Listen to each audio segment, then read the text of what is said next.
Welcome to another DSLR video shooter review. Today we are reviewing and comparing two 70-200 lenses, the Canon 70-200 f2.8 version 2 with IS and the Tamron 70-200 f2 VC, which stands for vibration control. I was really interested in comparing these two lenses for a couple reasons. One, the Tamron is a newer lens and really looks like it's going to stand up well against the Canon. And secondly, this lens is $1,000 cheaper than the Canon. So that really perked my interest, especially since I'm interested in purchasing a 70-200 before long. So we're going to cover lots of different things. We're going to cover sharpness, bokeh, vignetting, the build quality of the lenses, how they were to use and work for video, and a couple other things. So to start off, let's talk about the price. The Tamron comes in at $1,500 and the Canon at $2,500. So big price difference. When you look at the specs, they're pretty much the same. So that's what's really interesting. Let's go ahead and talk about the body next. The Canon is an animal. This thing is completely metal. The focus rings are beautiful, really nice to use. Both of these weigh about the same and both have a 77mm filter thread on the front of the lens. Both of these lenses have the little tripod mount. They both operate very similar. I did notice that the Tamron just doesn't rotate as easily and it's more plastic feeling, whereas the Canon is a lot higher build quality. So now I want to talk about sharpness. I really didn't notice that much of a difference between sharpness. I'll show you some images, but really there's very, very minimal difference between the two. So that's not a big player when it comes into factoring in which one of these lenses is better than the other. Now from that footage, you may have noticed that there seemed like there was a slight difference in focal length. That's one thing that's really weird about this Tamron is I notice when I compare the two lenses, when I lock it down on a tripod and have them set to both be the same, that the Tamron is actually a little bit wider than the Canon, which is really weird. And I'm not sure exactly what causes that, so I'd have to do some more research, but you're not getting quite as long a shot as you are on the Canon. So that's something to consider as well. The biggest difference between both of these lenses when it comes to the actual body is the focus rings and the zoom rings. On the Canon, you have both of the rings are very large and you have the traditional zoom ring in the back, focus ring in the front. Both are very smooth and very large and easy to operate. Whereas on the Tamron, the zoom is in the front and the focus is in the rear. So it's a little backward. I found myself multiple times reaching for the focus in the front when I was actually using the zoom ring. So that can be a little confusing. You have to get used to that. The other thing I didn't like with the Tamron, and this is probably one of the biggest things with the Tamron as a down point, is that the focus ring is so thin. It's also a little more difficult to access depending on where you have the tripod mount located, but it's very, very thin. It's even less than half the size of the zoom ring on the front. And obviously for video, because we do so much manual focusing, that's kind of a big deal. And the other thing I noticed was how quickly and difficult it is actually to follow objects when you're on the long end especially.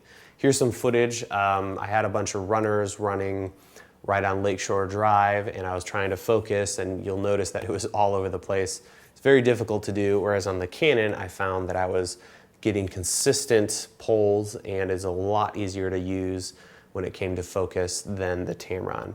So that's probably the biggest player between the differences of these two and something that would cause me to lean toward the Canon, but we're not quite done with the review yet. Now let's talk about vignetting. This is one of the big differences between these two lenses as well. The Tamron suffers a decent amount from vignetting. I figured this was going to be the case after using Tamron's 24-70, which compared to the Canon also had a decent amount of vignetting. So here's some images. I did 70 and 200 at f2.8 on both lenses and then f8 on both lenses. So you can see the difference right here.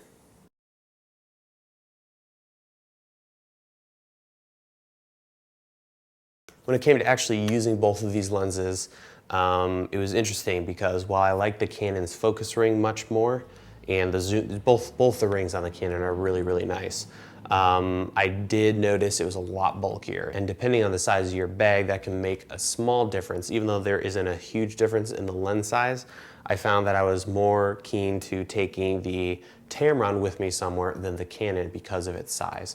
It fit easier in my Canon bag, and even on a lens, I could throw this whole thing in my bag without much of an issue, whereas the Canon lens on an SLR is just a massive kit. So that's one pro with the Tamron, is you're getting a slightly smaller lens.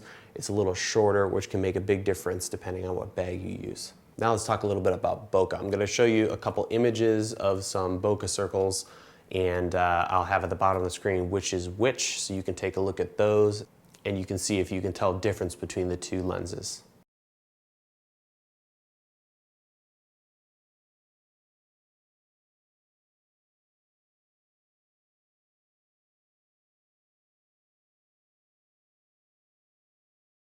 When it comes to the difference between Tamron's VC and Canon's IS settings, I really notice no difference. Both of them have fantastic stabilization built into the lens, and that's one of the things that really separates these from other long telephoto lenses, is having that image stabilization makes a huge, huge difference. So in conclusion, there's really three factors that are primary when you're thinking about which lens is better suited for you. The biggest one is the price. $1,000 is a lot of money that separates these two lenses. So when it comes to all the features and all the specs and all the, nitpicky little things, you always have to keep that in mind, that whatever you end up choosing, there's $1,000 difference. That's a really nice second lens. So that's something to really keep in mind and is very important.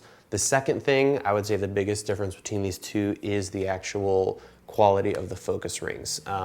You could definitely get used to the Tamron, and I didn't have a lot of time to work with it, but I'm sure over time I would become more comfortable with it, but it's just not as nice as the Canon. Just keeping up and tracking shots, especially at 200 millimeters, is going to take some practice. If you have a follow focus, that's really going to help, but just something to keep in mind if you're thinking about going with the Tamron. The final thing is vignetting. The Tamron has a decent amount of vignetting compared to the Canon. I noticed that on the 24-70, which I own, it really doesn't bother me unless there's an incredibly bright background. But in general, it actually adds a nice aesthetic. The only problem would be if you wanted an incredibly flat image, you would have to, in post, try to remove the vignetting.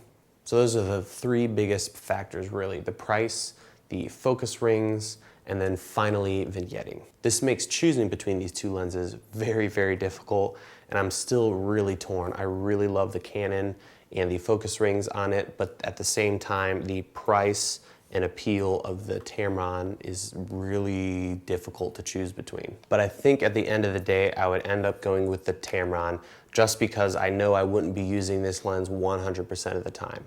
If I was doing a lot of outdoor stuff or a lot of sports filming and found myself using this lens the most, I would probably lean toward the Canon.